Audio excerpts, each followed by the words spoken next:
The New South Wales state government in Australia is spending 6.8 billion Aussie dollars, 4.3 billion US, to build 2 new light rail lines in Parramatta, which is a large commercial centre 24 kilometres to the west of the main Sydney Central Business District. And in a familiar story to many places around the world, this actually won't be the first time that trams were here. In fact, Parramatta had 3 separate tram lines before today. So in this video, we're going to take a look at the 3 lost tramways of Parramatta. I'm Marty, and welcome to another edition of BackTracks. Sydney once had a major tram network centred on its CBD and the harbour in the east, and a number of isolated lines in the suburbs, like those at Parramatta, where there was the private Parramatta to Redbank Warf line and the government-owned Parramatta to Castle Hill tramway. Let's talk about the first line, and that was the Parramatta to Redbank Warf line, which was a passenger and a freight steam tramway that ran between Parramatta Park and Redbank Wharf, and it had a major stop at Parramatta City Centre along the way.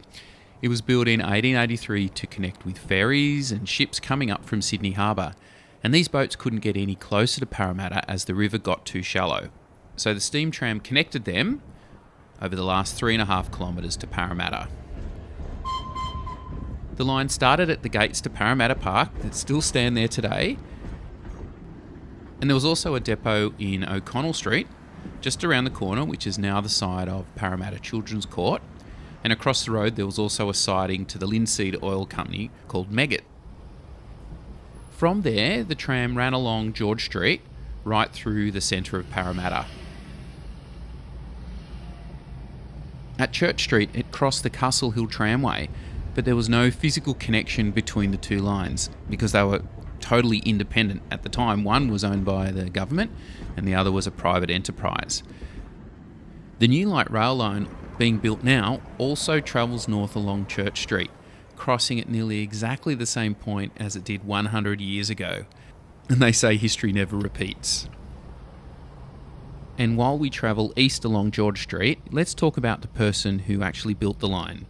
Charles Gendret was a local developer, builder, parliamentarian and steamboat owner from the early 1860s. In the 1870s, he amalgamated 2 steam companies, which he named the Parramatta and River Steamer Company. And he's the person that then built this original line. And back to the line, it continued east along George Street, where it then went into a tramway reservation, which, when the tram finished, later was made into a road and called Tramway Avenue. Then from here, the line crossed James Roos Drive at nearly exactly the same point as the new light rail line does. But there was a big difference. The steam line crossed at grade or ground level, while the new light rail line crosses a newly built and dedicated light rail and bike path bridge, which is called Bidgie Bridge. And after crossing James Roos Drive, the line then crossed the Carlingford Railway line just to the south of the Camellia Railway Station, and then it ran along Grand Avenue to Redbank Wharf.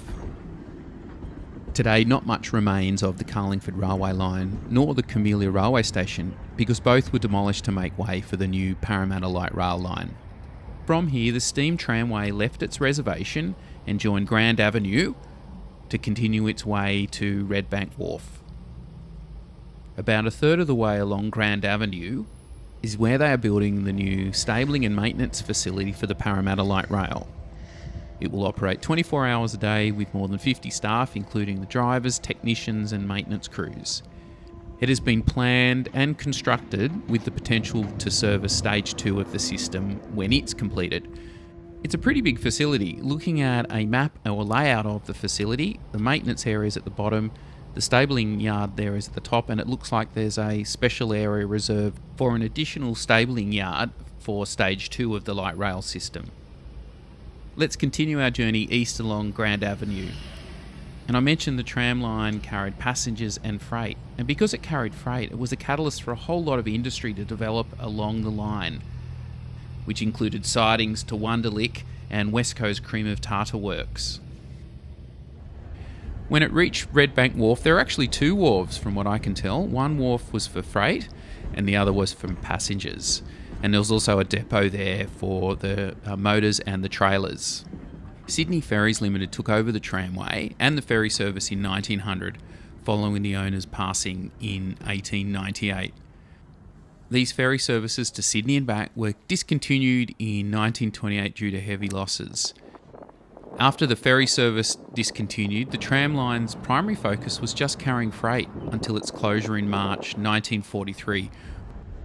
The second of the lost tramways of Parramatta was a steam tramway that opened between Parramatta and Borkham Hills in 1902, and it was extended to Castle Hill in 1910, and it carried passengers and produce to and from the area.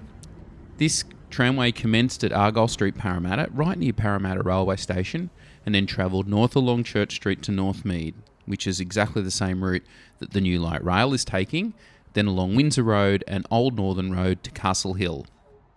The line didn't last that long really, because in 1919 the New South Wales government decided to convert the tramway into a railway to encourage residential estate development.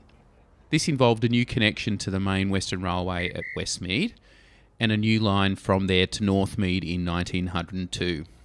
From there, it then converted the old tramway to a railway standard along the existing route right up to Castle Hill in 1923. This left a short section of the tramway between Argyle Street, Parramatta to Northmead isolated, and that line didn't last too long until it was closed as well. But after all that effort, in January 1932 the whole railway line closed.